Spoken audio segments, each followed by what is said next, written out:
Good evening, fellow Toastmasters. To answer the question of Malu, I have competed in several categories. That's why I called myself the lifelong learner, because I don't stop learning. So I went for table topics, I went for evaluation, and the trophy that got away is the humorous speech category. So watch out for those who are planning to go for that, because I just might make a comeback.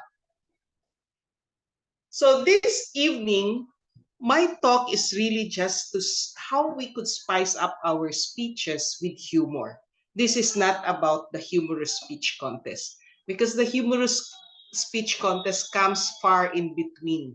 But every day, every moment, we deliver speeches. We might be asked to deliver a eulogy, we might be asked to do a technical presentation, and we need to spice it up with humor. So this is the gist of my talk. Why should we use humor? Why should we include humor in our speeches? Say if it's a eulogy, why do we need to add humor? If it's a heavy topic, why should we add humor?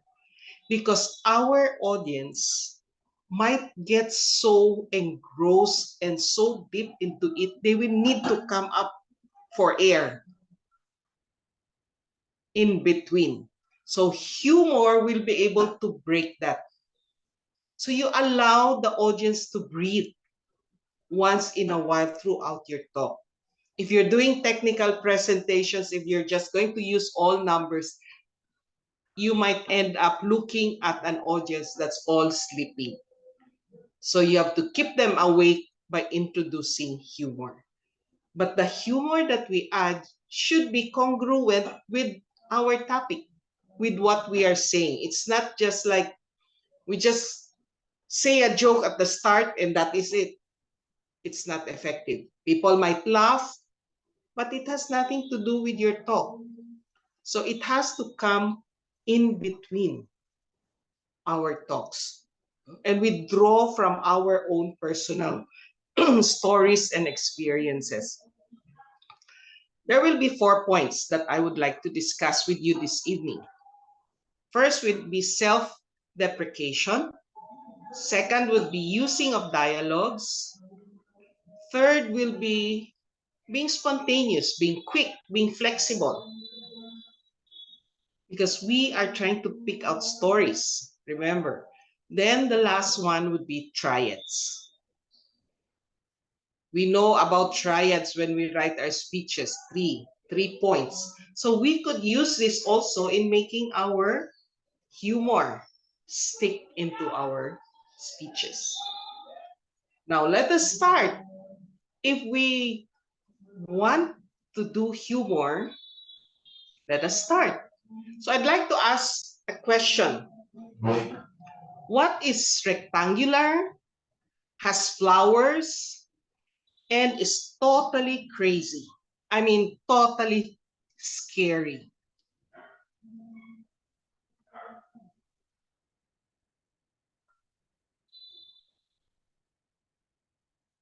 I see people going,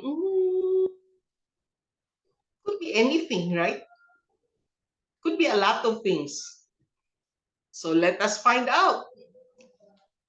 It's rectangular, it has flowers, and it's totally scary. And that's me in the picture. Okay? Self-deprecation is an important tool in adding humor. Because if we try to make fun of others, we might alienate half of the audience. Especially nowadays, we have to be quite careful. There are so many areas wherein we are quite tentative in moving and talking about. So the best way to add humor is when we talk about ourselves, when we make fun of ourselves. That will prevent any incidents happening wherein you would have to apologize after the talk. And it has happened. in the highest level of Toastmasters. So self-deprecation would be better. So like when we say, I showed the picture of this, we should be able to share things about ourselves that we don't usually share with people. We should be comfortable with that and use that as a tool to add humor into our speech. It's like when I talk about my weight and my size. I say, you're calling me fat? I have curves, but they are going in the wrong way. So it's about myself. I'm talking about that, my size, but I'm making fun of myself. And then you trigger. So when we talk about humor, it doesn't have to be a roll on the floor type of laughing. It's something that would just trigger a reaction from the audience, maybe a start of a smile, and they start listening because they are going to expect something else from your speech. So you try to include this at the start of your speech. It's like when I delivered my speech, Lord, give me a lover. I started with, when are you going to get married? Asked my mom. For her, it was an unforgivable sin for a Chinese woman to have a daughter my age that is still single. So you start a small rumble from the audience. Doesn't have to be what I've said, a roll on the floor type of laughter. Because this is not a humorous speech contest. We are just adding a little bit of humor in our speeches. So think of something. Think of how you could use that. It's like when we talk about, there's a way of practicing this. Maybe we could just start with our face or our body. You could do that exercise yourselves. And if you think of something during this meeting, you can type it on the chat box. It's like when we talk about, let's say, my face. I start with, they say I have a very attractive face. My chinky eyes will often twinkle. My lips will curve up in a smile, and my nose is so flat an airplane can land on it. So you see, you're talking about yourself. You're making use of the tools that you have. Okay, another thing that we could use, dialogues. When we look at a photo, at a picture, oftentimes we say, why is it so much better when I was standing in front of that scenery? How come the picture doesn't match what I see? Because the picture is flat, it's one-dimensional. In Toastmasters, when we deliver a speech, if we add dialogues, it adds dimension, it adds character. So try to have an exchange of dialogue between you and another person. I was talking to,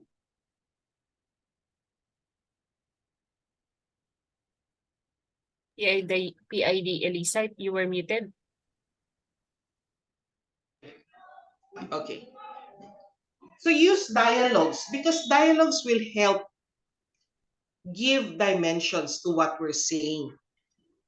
And usually you give the punchline to the other character. Why give it to the other character? If you're talking about something serious, you don't want to put something like, let's say, funny on you because you're the speaker. You would rather give that punchline to the other character. Like, for example, I caught this from somewhere. It's not something that happened to me, but I would like to share it with you. There's this guy who was so frustrated about his work, about him not being able to get a job. So he was talking to his friend Peter. And he said, Peter, I'm so frustrated. I cannot find work. I have applied in 20 companies and I still do not have work. I can't seem to find anything. And Peter would say, don't forget, You have a girlfriend that you can't let go of. Say, what could I do? I'm so frustrated. I need a job. And Peter said, go read a book. And I said, read a book? And Peter said, yes, go read a book. Something that will help you grow and become better. And I said, that's the reason why I tried to graduate right away, because I don't want to read books anymore. And Peter said, that's why you have to read books when nobody else is reading. So I asked Peter, now which book should I read? Where do I go? Where's the bookstore? And Peter would say, how would I know? I don't read books. So you add characters, and the punchline should be given by the other person. That makes it more effective. It's not simply an exchange of he said, she said things. It adds life. Okay? It adds dimension to our speech, our talk. Okay, let's go to the next one.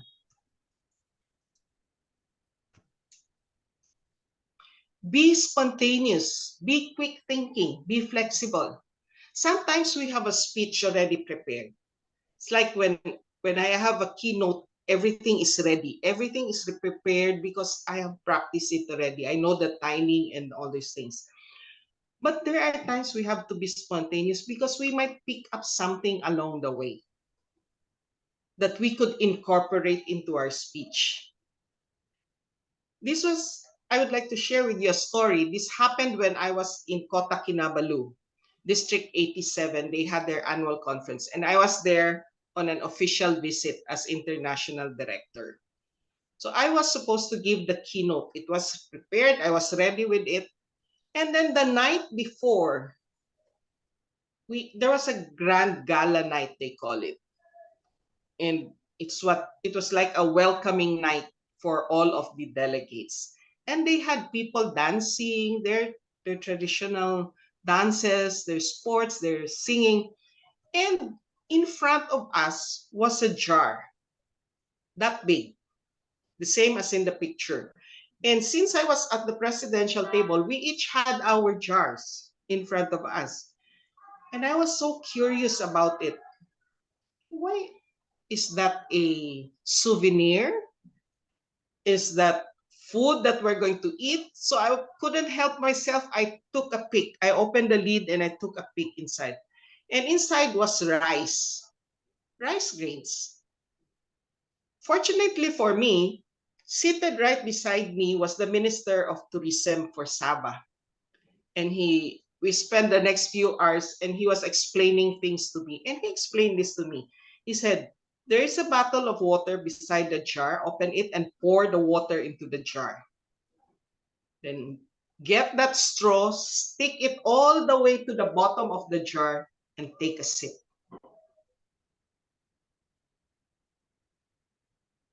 Anybody would like to dare give a guess as to what I drank or what I sipped from that jar?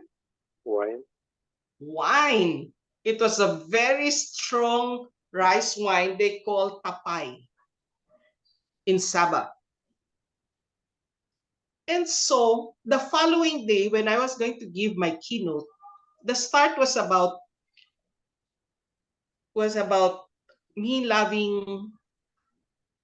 appreciating attending conventions because I always learn something new about people, about meeting new friends, and I talk about words that we share the same meaning. And I said, but the most important thing I learned on this trip is that in Sabah, you don't eat rice with spoon. You use a straw. And they started laughing already about that. And I said, I also discovered this century-old mystery of how Jesus Christ was able to convert water into wine. And then they burst laughing. Because if I just use that I found about the rice, it would have been an ordinary addition to my speech. But when I talk about it being correlated to being a miracle, of Jesus converting water to wine, they started laughing. And I made that connection. But this was not part of my speech. It came about last night when I had that jar in front of me. So you have to be flexible. We have to be spontaneous. We have to see and we have to get energy from the audience.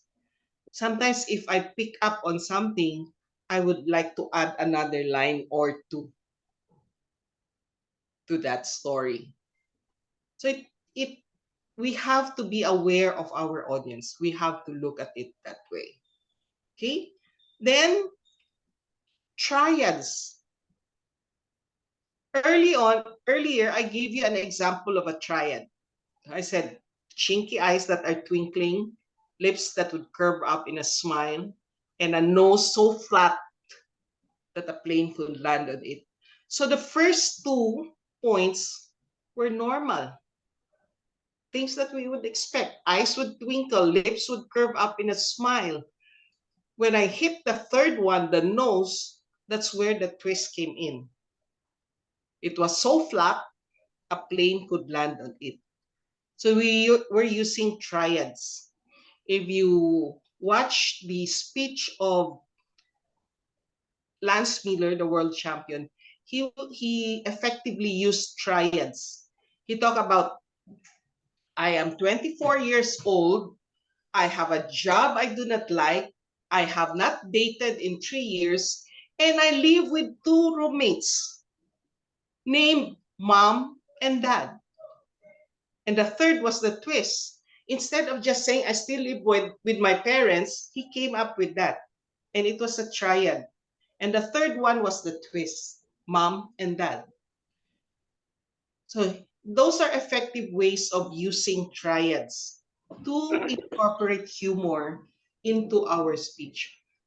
Every time we give something humorous or try to incorporate the humorous line, we have to start with something believable, something that is true, and then twist it. Because that would be the most effective way of using humor. Now, we don't have to find jokes and buy countless books that will have jokes in it to incorporate into our speeches. Use our stories, use our own personal stories, and add the twist. Find ways where you could twist those stories because then that would make it more effective. Another example of a triad.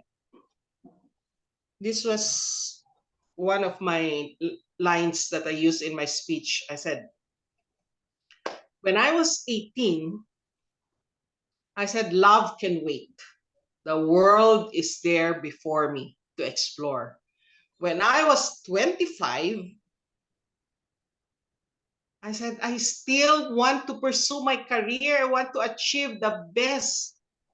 Love can wait. Today, I look up at the Lord and said, when, Lord? And God said, I have run out of miracles.